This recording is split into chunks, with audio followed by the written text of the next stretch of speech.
Hola youtuberos, aquí tienen esta historia llamada Opaco Dorado y el Ángel Triste.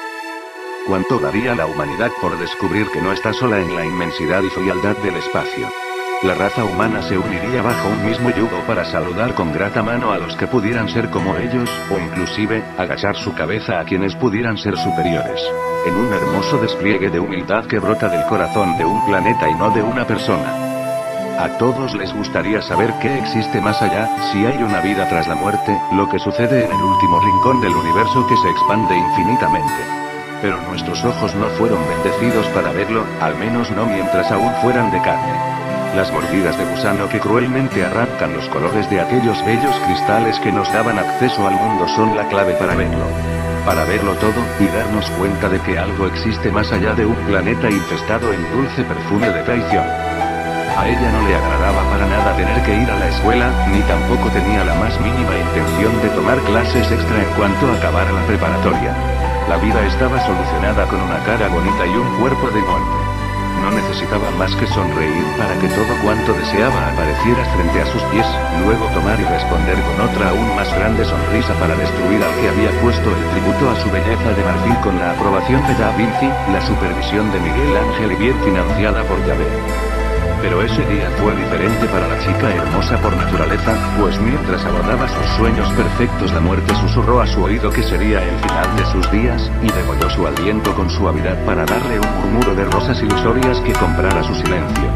Ya no necesitaba un corazón que latiera, no volvería jamás a latir, ni su sagua marina a brillar, ni su crespo y rubio cabello a rebotar en su andar.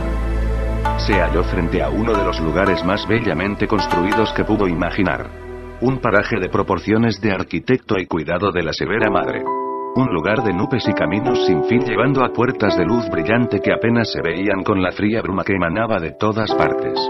Ya no vestía su cara ropa, ni sus joyas que había obtenido al precio de una sonrisa, o soñaba con tener un hermoso modelo de su lado que complaciera cada capricho que ordenara una reina con corona autoimpuesta. Las coronas, si no son de cardos, destruyen a las personas. Ahora era humilde tomando una toga blanca hasta sus talones, en un lugar de silencio que no existe para otra cosa sino caminar más y más. La chica rubia captó el asunto rápido cuando se propuso llegar a una de las puertas que se veía a lo lejos.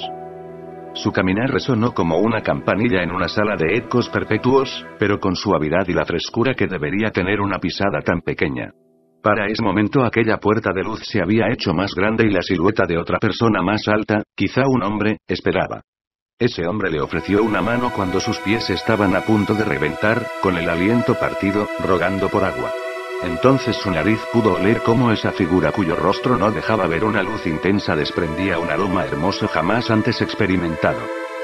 Ven a mí, que él me ha mandado para ser un heraldo de tus sentires, dijo ese hombre mientras la tomaba de la mano con suavidad, y sus ojos se inundaron de luz cuando atravesaron aquella puerta, y llevar tu antigua esencia a donde debe estar.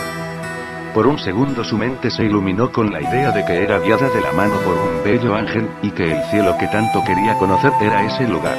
Pero se quemaron sus ilusiones cuando vio ante sus ojos tres esferas rodando en una sinfonía de perfección andante. Aprecia cada detalle multicolor de un paraje de reflexiones infinitas que carecen de materia y amor. Adora cómo la vida que tuviste se consumirá poco a poco en dulces zarzas de bellos y jugosos frutos, cada uno con un veneno más exquisito que el anterior. Te llevaré a donde perteneces. El lugar que tus ojos, ahora sin brillo, se han ganado con todas las de la ley.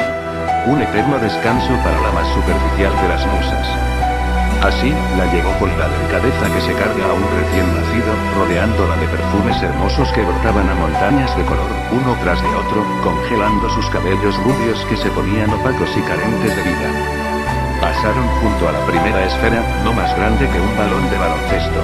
De un suave brillo enternecedor. Ese lugar es Forgive Rock. Un lugar donde la gente que olvidó a sus seres amados pasa toda la eternidad buscando sus sueños y esperanzas, y no existe más que la idea de poder encontrar algo que jamás obtendrá. La rubia miró de reojo cómo es que dentro de la esfera existía un hermoso bosque brumoso. Tan bello y delicado que le parecía un lugar de cuento de hadas. Quizá en algún momento le hubiera gustado vivir allí. Pero el hombre seguía caminando con suavidad, y ella era una hoja a la deriva de su mano tan suave. Esta es la segunda esfera. Se llama River of Tears.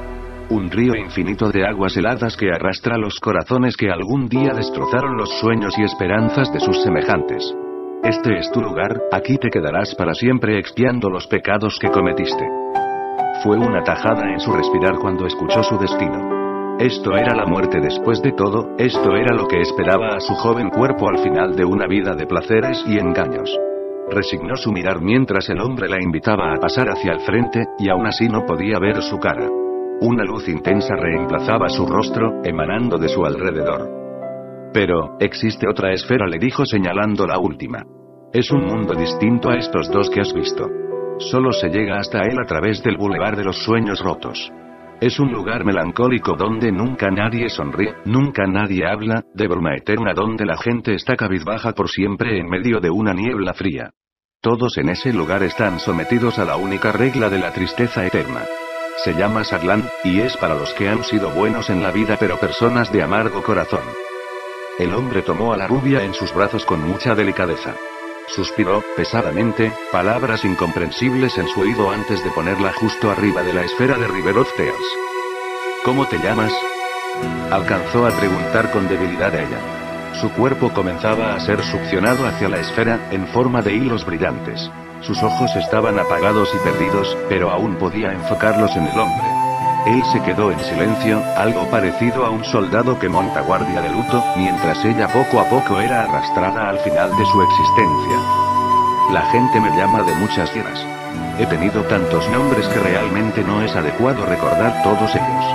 Los más resaltantes han sido algunos como Israel, Arthur Arrington, el gran rector, muerte tantos como cada estrella en el cielo de tu mundo. Pero mi nombre original, ahora que te vas y has preguntado, no es otro que Azrael. Finalmente, le dio la espalda, mientras sus ojos aguamarina le llamaban en silencio. Quería estar con él, ir con él. Azrael, murmuró en lo que su vida colapsaba sobre la esfera, cayendo a un mundo donde pasaría todo el resto de la eternidad. Un mundo de infinitas lágrimas. Día tras día. Y Azrael caminó hacia un camino olvidado. Bueno, eso es todo, hasta la próxima.